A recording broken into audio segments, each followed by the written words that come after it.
La pauvreté, c'est une prison. Une prison où l'homme meurt à petit feu. Voilà la pauvreté. On peut chercher d'autres explications, mais pour moi, c'est celle-là. C'est une prison qui tue. Et que tous les talents, tous les grands désirs que Dieu nous a inscrits dans le cœur, eh bien, meurent à petit feu sans produire de belles choses. Alors, il faut jamais se résigner. Bien sûr que nous sommes tentés de la résignation. Bien sûr que nous sommes tentés de dire on peut rien faire. Et pourquoi pas? Est-ce que nous avons essayé vraiment de faire quelque chose? Essayons, et on verra. Essayez et persistez, persévérez dans cette option que vous avez choisie pour tendre la main à un frère, un enfant, à une femme, un vieillard qui souffre tout seul. Et vous allez voir comment la vie va être plus belle et comme nous allons être plus heureux. Et vous savez que, bon, au moins dans la langue française, le mot « heureux » ne s'écrit qu'au pluriel. On ne peut jamais être heureux tout seul. On sera heureux qu'ensemble.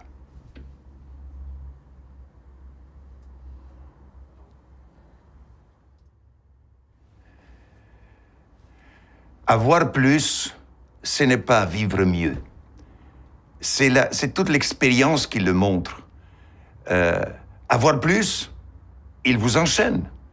C'est le contraire, c'est avoir moins pour vivre mieux. Et pourquoi? Regardez tous les produits des grandes entreprises, ils disent c'est light. Ils disent c'est light, c'est léger. Consommez. Ça veut dire vous consommez, vous attendez de grossir, et vous êtes toute light.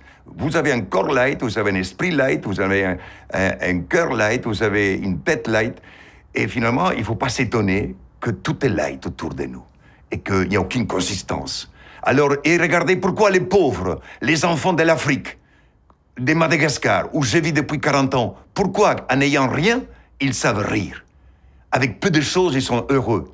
Ils savent jouer, pas besoin des jouets compliqués, des jouets robots, de monstres concrets, pour animer les enfants. Là-bas, ils jouent tout seuls et avec leur propre force, leur propre imagination. Alors voilà, c'est-à-dire que le bonheur ne peut pas être appuyé sur la richesse matérielle. Le bonheur, c'est autre chose que l'avoir, c'est plutôt l'être.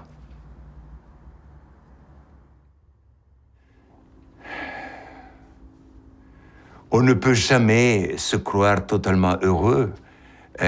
Ici, dans la terre, on court derrière le bonheur.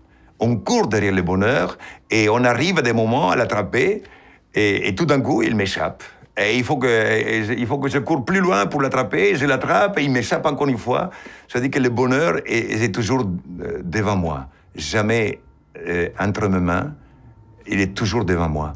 Alors c'est pour ça que je serai toujours obligé de courir derrière ce bonheur. Je sais, j'ai conscience que dans ma vie, j'ai eu des moments de bonheur extraordinaires. Je me pensais que j'étais tellement heureux de vivre que j'ai volé, je disais, comme à 15 000 mètres d'auteur sur la terre. Et je voulais bénir tous les êtres humains, tous mes frères. Je voulais les bénir parce que c'était mes frères. Eh bien, après, il m'est arrivé aussi d'être déçu, d'être déçu. Eh bien, les chutes commençaient. Et j'étais aussi malade, j'étais aussi trompé.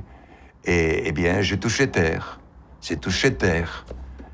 Et l'idéal s'est un peu évanoui.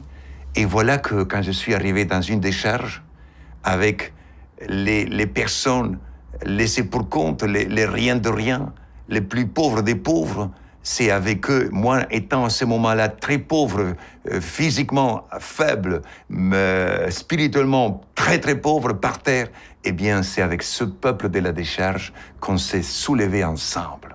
Voilà que là, mes frères les plus pauvres m'ont aidé à retrouver le bonheur.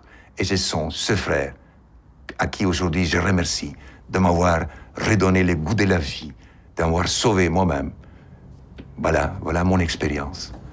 Et j'y crois aujourd'hui, à cette fraternité, parce que je l'ai vécu. Je crois à cette communion, parce que je l'ai vécu.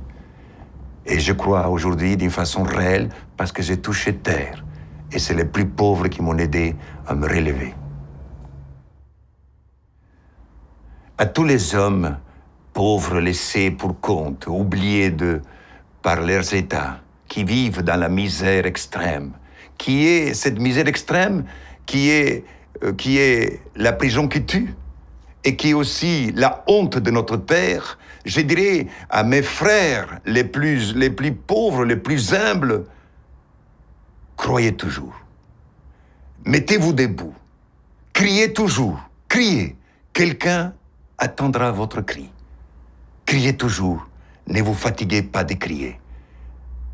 Un être humain, un jour, vous écoutera. Nous sommes des milliards d'êtres humains sur Terre. Quelqu'un entendra votre cri. Criez. Et ne vous résignez jamais. Ne vous résignez jamais par l'amour de vos enfants, par l'amour de votre famille, de votre dignité. Ne vous résignez jamais. Criez toujours. Et si vous ne pouvez pas crier tout seul, cherchez d'autres frères pauvres et criez ensemble. Criez ensemble. Mais nous devons crier. Nous devons dire au monde que nous existons, que vous êtes là. Et je suis sûr qu'aucune misère, aucune pauvreté extrême n'est pas une fatalité, On peut la combattre. Voilà ce que je dirais à mes frères les plus pauvres de notre terre. Vous êtes notre salut. Vous, les plus pauvres, vous pouvez nous aider à tous les riches de notre terre à être plus vrais, à être meilleurs et à partager davantage d'une façon juste et fraternelle.